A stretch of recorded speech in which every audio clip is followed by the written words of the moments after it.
Acostumando ainda. Oi, gente. Finalmente estou em casa. Tive alta. Depois de aí, acho que mais de 20 dias no hospital, não aguentava mais. Vim aqui contar pra vocês o que aconteceu e principalmente agradecer o carinho, todas as mensagens que eu recebi, orações, energias positivas que vocês emanaram todos os dias desde que vocês ficaram sabendo que tinha acontecido algo comigo. Acho que não teve nenhum dia que eu não, claro, né? Eu não fiquei o tempo todo no celular, porque tinha sido muito grave e eu precisava realmente me concentrar na minha recuperação, na minha sobrevivência, e a minha família também ficou muito abalada, acho que todo mundo ficou muito abalado, mas de certa forma eu, como estava ali, né, não tinha muito o que fazer também, eu pegava meu celular e todos os dias eu via mensagens positivas de vocês e isso me ajudou demais. Eu vou contar tudo o que aconteceu. Quero primeiramente agradecer vocês do fundo do meu coração, assim. Teve vários momentos que eu chorei até lendo as mensagens de vocês. Eu sempre recebo várias mensagens falando, você alegra os meus dias e tudo, mas ter lido isso nesse momento e vocês, né, eu li várias mensagens dizendo o- que eu levava alegria pra vocês, que vocês estavam torcendo muito por mim e eu chorei várias vezes, gente. Eu sou canceriano, então e já tava vulnerável demais, então acabou que não teve como, eu chorei demais e me senti amado, sabe? Para além da minha família, me senti uma rede de apoio muito grande, assim, vinda de vocês também, uma energia de vocês, dos meus amigos. E eu acho que eu nem sei como agradecer além das palavras, que eu gostaria de agradecer muito para além das palavras, mas é até difícil porque foram tantas mensagens e uma energia muito grande que eu realmente senti, que eu sinto que eu nem tenho, não, nem consigo retribuir. Eu quero agradecer também as pessoas que cuidaram de mim nesse período, porque o que aconteceu comigo foi realmente grave. Tudo o que aconteceu foi questão de tempo para eu não perder a perna, questão de tempo para eu não morrer mesmo também, é, porque todas as cirurgias que eu fiz, elas foram, tipo assim, era questão de tempo. Eu precisava fazer, senão algo muito pior ia acontecer. Então eu quero agradecer os profissionais do SUS, que foram os primeiros a me socorrer ali. E é graças a eles que eu não perdi a perna, porque se demorasse um pouco mais para abrir a minha perna ali, eu ia, enfim, poderia ter perdido a minha perna. Fiz a minha cirurgia do coração também. Quero agradecer não só os profissionais do SUS, mas os profissionais do meu hospital também. Toda a equipe médica, toda a equipe de enfermagem, enfim, cardiologista, ortopedista, eu não lembro todos os nomes, mas todas as equipes é, que, enfim, me deu essa atenção desde o SUS ao meu hospital, onde eu fiquei internado de fato na UTI e fiz a minha cirurgia cardíaca também. Sou muito grato a esses profissionais também. Bom, eu vi que tem muitas teorias da conspiração aí rolando sobre o que aconteceu comigo. Algumas eu até achei engraçadas, outras eu fiquei um pouco preocupado, não vou mentir. Primeiro eu quero dizer que o que aconteceu comigo não foi um caso específico, não foi uma morte encomendada, não foi alguém que me perseguiu, não tem nada a ver com Halloween, inclusive eu gostaria que vocês parassem até de ficar indo em cima dessas pessoas com aquilo sobre o que aconteceu no Halloween. Não tem a ver e seria muito injusto da minha parte não falar nada sobre isso e deixar as pessoas achando que pode ter a ver. Eu sei que parece até engraçado, mas tem gente que realmente acha que isso teve a ver. Na minha cabeça não faz nenhum sentido, mas para algumas pessoas isso faz sentido. Então eu já queria deixar claro que não tem nada a ver. E gostaria de pedir para pararem mesmo com esses ataques e tudo mais, porque é injusto, sabe? O que aconteceu comigo foi só mais um caso de você entrar numa rua errada no Rio de Janeiro ou em qualquer outro estado, mas eu acredito que no Rio de Janeiro isso acontece mais, pelo menos onde eu já vi mais matérias e notícias sobre isso acontecendo. Entra numa rua errada e simplesmente tem o seu carro baleado porque você estava entrando num lugar que você não conhece e as pessoas dali não conhecem o seu carro, não conhecem você e simplesmente atiram. Eu sei que Parece loucura, mas é real, né? Eu já tinha ouvido falar sobre, já tinha visto notícias sobre, mas eu nunca imaginei que eu fosse viver isso. E foi o que aconteceu. Eu tava voltando, eu e o Gabriel, a gente estava voltando do Rio de Janeiro. A gente tinha ido no evento, na série que ele fez parte, Donos do Jogo, que inclusive a gente assistiu da UTI, muito boa.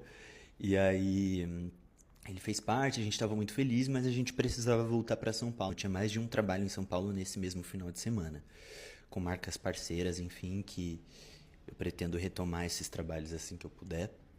Mas a gente precisava voltar. Então foi a primeira vez que a gente foi de carro e voltou de carro, porque dá pra ver ali, eu tô de mudança, né? A minha casa tá ainda se ajeitando. Então a minha irmã deixou o carro dela com a gente e a gente aproveitou e falou: por que a gente não vai pro Rio de carro, né? A gente sempre vai de avião e tal, mas a gente estava de carro, o Gabriel gosta de dirigir, a gente falou: vai ser mais rápido, a gente vai, volta e você faz o seu trabalho em São Paulo. Então foi a primeira vez que a gente foi pro Rio de Janeiro e voltou de carro. Um lugar que a gente não conhecia, mas a gente confiou, até porque a gente achou que a gente já estava até em São Paulo. Né? Foi bem na divisa ali de São Paulo. Tanto que eu fui socorrido em São Paulo. Aconteceu no Rio de Janeiro, mas o meu socorro veio em São Paulo. A gente encostou o carro para comer e a gente viu ali essa mira, era uma arma com mira vermelha, igual de filme. Eu nunca tinha visto isso na minha vida, o Gabriel também não. A gente demorou até para assimilar que era aquele laser que estava dentro do nosso carro, assim, fazendo assim. A gente achou que poderia ser uma criança, a gente achou que poderia ser inúmeras coisas, mas nunca a gente imaginou que seria uma arma. Até porque, até quando eu já fui assaltado à mão armada, era uma pistola, sei lá, era uma arminha, nunca fui essas armas igual de filme, pra mim era coisa de filme. A gente ficou tentando entender o que era, até que a gente falou: vamos sair daqui, tipo, vamos embora, vamos voltar vamos seguir o caminho e ir embora, porque sei lá, né? Tem alguém apontando um laser, mas tipo assim, a gente não suspeitou que fosse isso. Até que a gente ouviu o chapisco no carro do tiro. Assim que a gente se mexeu, acho que a pessoa viu que não dava pra ver a pessoa, tava escuro, assim, era um breu, a gente não conseguiu enxergar, a gente só enxergava essa luz vermelha, esse laser, como se fosse um laser. E a gente ouviu o chapisco no carro, porque era uma arma silenciosa também, então não era aquele estouro, pô, que acorda a vizinhança, era um chapisco assim, piu, no carro. Já era, né? A gente ficou muito em choque, a gente falou: é tiro, estão atirando na gente. Falei: Gabriel, acelera, vamos sair daqui. Nosso intuito foi acelerar, a gente acabou acelerando, foi pra frente e metendo bala no carro. A gente ficou muito assustado, assim, foi muito assustador. E nisso que a gente tentou escapar, uma das balas acertou o pneu do carro. Mas a gente foi acelerando muito, era uma rua de morro, assim, foi acelerando, e a gente caiu numa rua sem saída, porque a gente acabou entrando mais nessa cidade, nessa vila, não sei muito, a gente não sabe onde a gente estava. E era uma rua sem saída. E tava muito escuro, era perto de um matagal, a gente não sabia o que fazer, e o pneu tava furado. No desespero, o Gabriel achou ali que o carro não andaria mais. Então foi quando eu liguei pra minha irmã, liguei pra minha irmã e falei: Bia, a gente tá acontecendo isso, estão atirando na gente. Enfim, isso era umas 4 da manhã. Minha irmã ficou muito preocupada também, desesperada. Imagina, você recebe uma ligação assim do nada. Ficou muito desesperado ali. O carro, a gente tinha acabado de ter o carro baleado. Imagina, o coração tava saindo pela boca. A gente tava no maior desespero. A gente não conseguia pensar com clareza. A gente só pensava: meu Deus, a gente vai morrer, porque a gente caiu numa rua sem saída. Nesse meio tempo, eu liguei pra minha irmã e falei: Bia, a gente tá aqui, a gente tá perdido, a gente caiu aqui, não sei o que, GPS com problema, carro com problema, porque ele atirou muito no carro, então o carro não tava andando direito. E até então, e foi nessa parada que a gente reparou que o gato tinha levado um tiro no braço, que o braço dele tava sangrando. Foi um desespero muito grande. Só que a gente não tava conseguindo virar o carro pra tentar sair dali, né, dessa rua sem saída, porque a gente ficou encurralado. E a minha irmã ficou no telefone com a gente: o carro vai andar, assim, mesmo com o pneu furado, você só precisa, sei lá, ligar não sei aonde. Foi auxiliando o Gá no maior desespero do mundo, a gente tava chorando e tudo mais.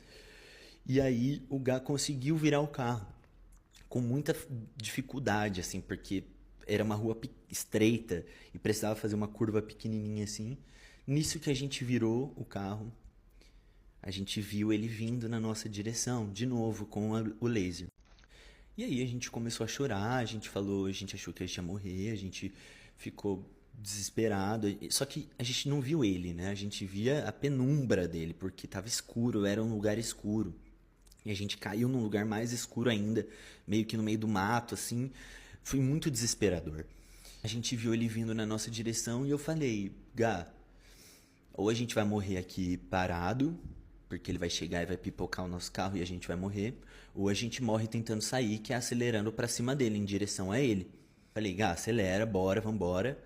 E ele foi acelerando, mas tudo isso a gente, acelerando, que eu digo, gente, foi acelerando e rasgando. Foi tipo assim, desespero, calor do momento, coração a mil, a gente, puta que pariu, onde a gente tá, acelerou com o farol alto pra ele tentar não enxergar e ele pipocando o carro, pipocando, pipocando. Nisso que a gente passou, ele veio pra lateral, pipocou o carro e aí foi quando me acertou. Acertou o meu ombro e a minha perna. E foi bem perto aqui foi na divisa entre o ombro e o peito. E eu senti os tiros e os chapiscos no carro. Piu, piu, piu. Senti que eu tinha sido gravemente ferido nessa hora. E a gente não sabia onde a gente estava tentando sair e não tinha, o GPS não calculava a rota. A gente ficava tentando voltar para a estrada e seguindo o instinto e entrando em estrada de terra e correndo. E a gente conseguiu voltar para a estrada e nisso eu vi que tava tudo ensanguentado, o chão, o carro. Eu tava sangrando muito, eu vi que não tinha sido um ferimento leve, tinha sido um ferimento grave. Tanto aqui quanto a perna, mas a perna estava sangrando mais. Aí eu fiz tudo que eu pude, tudo que eu tinha de referência de filme, que é tipo amarrar uma blusa, apertar, estancar. Só que eu tava com muita dor e eu tava ficando com o corpo meio gelado. Eu falava, acelera, acelera, vamos tentar achar um hospital. Eu fui ferido, fui gravemente ferido, só que ao mesmo tempo eu não queria deixar ele tão desesperado, porque ele já estava desesperado dirigindo. Eu falava, bota o cinto, porque eu tava. Depois disso eu tava com medo da gente morrer batendo o carro, porque a adrenalina não sai do corpo, então a, a gente tava a mil assim. E eu falava, eu preciso ir para um hospital, eu preciso ir para um hospital, eu preciso ir para um hospital, chorando. E tudo isso é meu irmão ouvindo na ligação. Desde o tipo, ele tá atirando, ele atirou na gente. Enfim, ela também não conseguiu imaginar como que ela se sentiu naquele momento. Deve ter sido muito desesperador para ela também, traumático assim. Mas o Gá conseguiu dirigir. Aí foi quando a gente parou num desses lugares que os ônibus param quando você está viajando e o ônibus para você comer, faz uma parada. A gente parou num desses lugares e pediu socorro, pediu ajuda. Eu tava muito sangue na perna, tava muito ensanguentado, tava perdendo muito sangue, tava branco assim, sabe? Já tava com muita dor também. E o Gá também em estado de choque, a gente em estado de choque.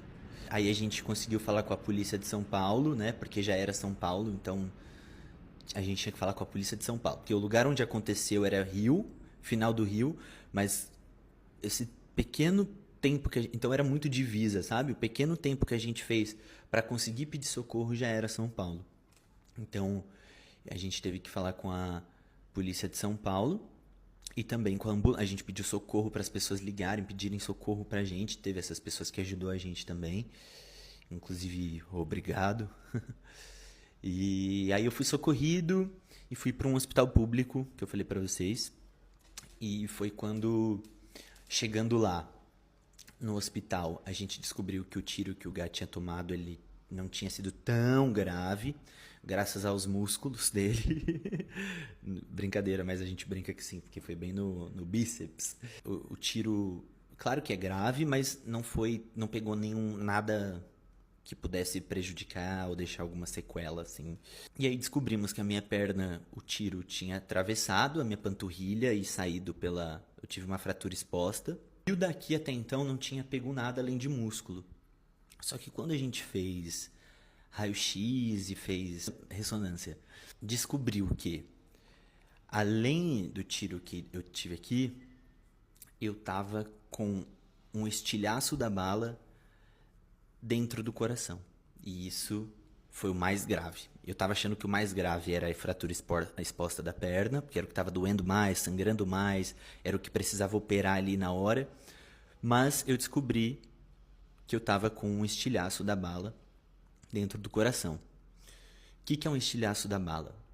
Essa arma que foi usada contra a gente ali, eu fiquei sabendo porque a polícia depois me contou e eu pesquisei também, né? Fiquei um pouco obcecado com isso, assim. Fiquei tentando entender o que aconteceu comigo, com a minha vida. Um tipo de bala que estilhaça dentro. Ela entra e estilhaça dentro. Tipo assim, psiu, tipo, ela vira um monte de caco dentro de você pra te cortar de várias formas por dentro. Tanto que o tiro na perna que eu tomei, ele entrou como um furinho na panturrilha, mas ele sai como, deixou quase que uma couve assim, a gente fala, na minha perna, porque ela estilhaça, a bala se despedaça e vai para vários lados dentro de você. E essa daqui estilhaçou e não veio direto pro meu coração. Foi uma coisa muito rara que os médicos falaram que eles já viram pouquíssimas vezes na vida, esse estilhaço, que foi a ponta da bala, como eles chamam, não é bala, eles falam a ponta do... Eles não chamam bala no hospital, eles chamam de... esqueci agora. Mas a ponta da bala, foi literalmente a ponta, tinha a pontinha assim da bala e estilhaça toda cortante, assim, como se fosse uma... Sabe quando você abre uma lata e ela fica toda assim? Os estilhaços são assim. Posso até mostrar depois meu raio-x para vocês verem como ficaram os estilhaços da minha perna. Esse estilhaço todo cortante veio nadando pela corrente sanguínea e parou dentro do coração, assim. Projétil, nome. O nome que eles falam é projétil lá, os médicos. Eles não falam bala, eles falam tipo, a ponta do projétil. Parou dentro do meu coração. E o coração é um músculo, né, pulsante.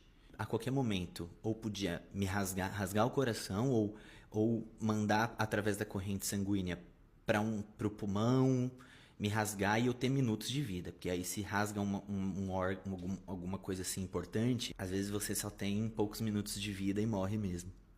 Então era muito grave isso que tava comigo, porque tava ali e dava pra ver balançando quando fazia assim o coração, o estilhaço cortante ficava assim.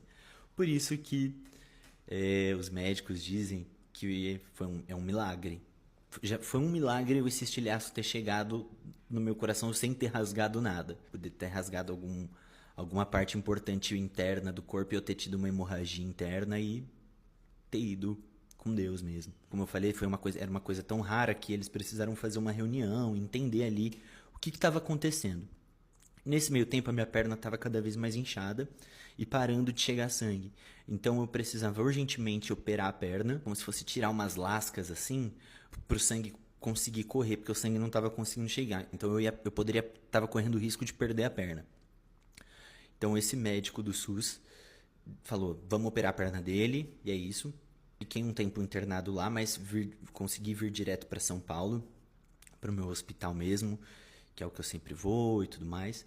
E chegando no hospital, os médicos tiveram a mesma reação quando viram o que aconteceu, que estava estilhaço no meu peito, no meu coração, e tiveram uma mini reunião e falaram o que a gente vai fazer. Porque era realmente uma coisa que eles precisavam discutir por ser raro. E aí, pouco tempo depois eles falaram, a gente vai ter que operar você. A gente vai ter que operar seu coração agora. Isso aí pode se mexer a qualquer momento e você perder sua vida. E aí foi quando eu passei por uma cirurgia cardíaca, né? Que eles abrem aqui o tórax e tudo mais, como se fosse uma pinça, assim, pegando de dentro do meu coração e tirando, assim, o estilhaço que era todo cortantezinho, sem rasgar nada. Então, a cirurgia deu muito certo, mas eu precisava de um tempo para me recuperar, né? Porque cirurgia cardíaca tem essa coisa do osso, abrir assim a costela e depois passar como se fosse um arame em volta, então você sente um desconforto. Fiquei com dreno, fiquei com catéter, fiquei entubado um tempo, fiquei tendo que usar aquelas máscaras de oxigênio que eu esqueci o nome, que é pra você conseguir expandir sua costela, porque tá tudo fechado ali, porque foi aramado, né, depois de abrir. Então é uma cirurgia bem delicada. Eu não imaginei que eu fosse passar por uma cirurgia cardíaca assim, jovem. Mas o bom é que deu tudo certo. Graças a Deus, graças aos médicos e todas as energias positivas também que foram emanadas pela minha família, por mim também, me mantive muito positivo. E aí depois voltamos a pensar na perna. O que, que a gente vai fazer, né? Primeiro foi só para desobstruir eu não perder a perna, depois o que, que a gente faria? Descobrimos que o osso ele não estava desalinhado, assim, desalinhado que eu digo, não quebrou assim, ele estava só meio bambinho. Então eu decidi, junto com o meu médico, eu tinha a opção de operar, colocar pino ou tentar calcificar do jeito que tá, porque ele não estava desalinhado. E aí decidimos por essa recuperação conservadora, que eles falam, que é a deixar o osso se regenerar sozinho, com muita fisioterapia e muita paciência, porque leva um tempo. Como eu fiz cirurgia cardíaca e a perna também estava debilitada, eu não conseguia levantar, eu não podia levantar sozinho. Até hoje eu não posso fazer muita força ainda. Vou simular pra vocês. Sabe essa força que a gente faz, tipo assim, de levantar? Ou de quando a gente tá deitado e faz? Eu não podia fazer. E eu não posso fazer ainda. Até hoje eu não posso fazer. Por conta dessa cirurgia no peito. Eu não posso sobrecarregar o tórax aqui, essa parte. Porque é uma cirurgia muito delicada. E também não posso pisar com as pernas. Então o que acontece? Eu tava sem poder usar minhas pernas e sem poder usar o meu tronco e os meus braços. Então eu fiquei e estou ainda meio debilitado, mas voltando aos poucos. Tipo, agora eu já consigo pelo menos fazer isso aqui de leve, consigo ajudar um pouco mais a pessoa que vai me levantar. Antes eu não podia fazer força nenhuma mesmo, tipo, eu não podia nem fazer isso aqui, né? Aí aos poucos, com muita fisioterapia, tô me recuperando. Eu tive a sorte também de estar num momento antes disso acontecer, de estar saudável, treinando, tudo isso me ajudou muito. Isso é um papo para um outro vídeo que eu vou falar com vocês aqui. Me ajudou muito o fato de eu estar treinando, ter uma rotina minimamente saudável ali, ter reserva muscular e tudo mais. Eu passei por esse período de recuperação no hospital da cirurgia cardíaca e da perna. Fui muito bem atendido no meu hospital, muito bem cuidado pela minha família, pelos meus melhores amigos, que aos poucos estão conseguindo vir me ver. Tem muitos ainda que não vieram, mas agora que eu tô em casa, eu espero que eles venham. O Gá também, não posso deixar de falar do Gá, que passou isso comigo, foi muito traumatizante. E ele ficou do meu lado esse tempo todo, cuidando de mim mesmo, assim.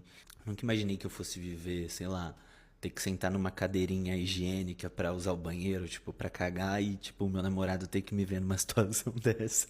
A gente passou por isso, enfim.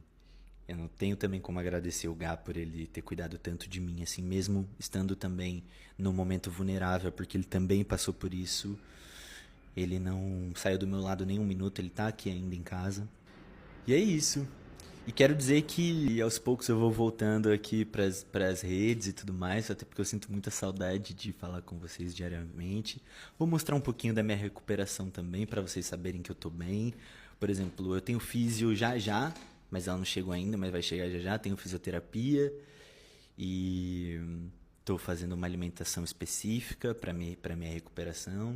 Não é tão restrita, ainda bem, mas é uma enfim, tudo que pode melhorar minha cicatrização, minha cálcio, essas coisas. É bom. Músculo também, porque às vezes eu tô tendo que sobrecarregar mais uma perna, porque a outra eu não posso pisar, enfim, essas coisas. Vou mostrando pra vocês aqui um pouquinho do meu dia a dia, da minha mudança, porque não sei se vocês lembram, mas quando tudo isso aconteceu, eu ainda tinha acabado de me mudar, ó, tem um caixa ali. Eu acabei de me mudar pra casa, então ainda tá. Nem pude ainda arrumar do jeito que eu quero, vou arrumando aos poucos agora, mas ao mesmo tempo também com parcimônia, porque eu preciso ter espaço para andar com a cadeira de roda. E aí vou mostrando para vocês, vou compartilhando aqui e pretendo não sumir, porque eu vi que vocês ficaram preocupados e vocês que eu digo, vocês que me acompanham aqui me enchem de carinho, vocês meus amigos, vocês, enfim, pessoas que me acompanham pelas redes sociais, às vezes mais do que pessoalmente. E é isso. Estou muito bem, dentro do possível. Eu digo que eu tive um azar, mas depois eu tive uma sorte dentro do azar, né? Porque dos males o menor. Eu poderia ter sobrevivido com muitas sequelas, eu poderia não ter sobrevivido, eu poderia... Enfim, mil coisas piores poderiam ter acontecido. E dos males o menor, já que o carro levou mais de 13 tiros, se não me engano, e deu perda total. Inclusive a gente perdeu o carro, a gente tá sem carro. Mas o que importa é a vida, a saúde e a minha recuperação, que tá sendo das melhores possíveis dentro do esperado. Tá até, às vezes até supera as expectativas. Ô, mulher, que autoestima boa. Não, mas por conta de eu, como eu falei pra vocês, me exercitar e tudo mais, sempre ser uma pessoa ativa que se exercita, a minha recuperação tá sendo boa. Devo poder voltar a andar daqui 1 mês e meio, andar mesmo com as duas pernas, 1 mês e meio. Por enquanto eu vou ficar na cadeira de rodas ainda. Mas vai passar rapidinho, vou me cuidar, tô me cuidando. E vou mostrando um pouquinho aqui pra vocês, tá bom? Mas parem de criar caraminholas de teorias da conspiração. Obrigado demais, demais, demais, demais pelo carinho, pelas mensagens de amor, de afeto. Não existe nada mais importante do que o amor e a alegria de você receber amor e poder dar amor. E digo isso como uma pessoa agora que passou por uma experiência muito ruim e que eu vi a minha vida passando pela minha cabeça e imaginei que seria o fim. E depois disso a gente começa a valorizar muito mais as pequenas coisas, né? As pequenas coisas. O simples fato até de respirar, que eu não conseguia, tive que reaprender a respirar, andar, mas principalmente amar. Amar, ser amado, quanto importa ter a nossa família, a gente demonstrar que a gente ama a nossa família, a gente nunca sabe qual vai ser o nosso último dia com os nossos amigos, com a nossa família, com as pessoas que amam a gente. E falei que eu sou canceriano, né, velho? Então, eu acho que é o mais importante da vida mesmo. Claro que a gente tem muitos problemas, a gente tem muitas lutas, muitas preocupações, mas eu acho que vale a gente tirar um tempo para valorizar o hoje, o agora, a vida, as pessoas que a gente ama, as pessoas que amam a gente e, e se manter alegre, mesmo diante a tantas dificuldades que todo mundo tem, cada um tem a sua, mas todo mundo tem também. E é isso, tá bom? Amo vocês, obrigado mais uma vez e tamo aí. Um beijo.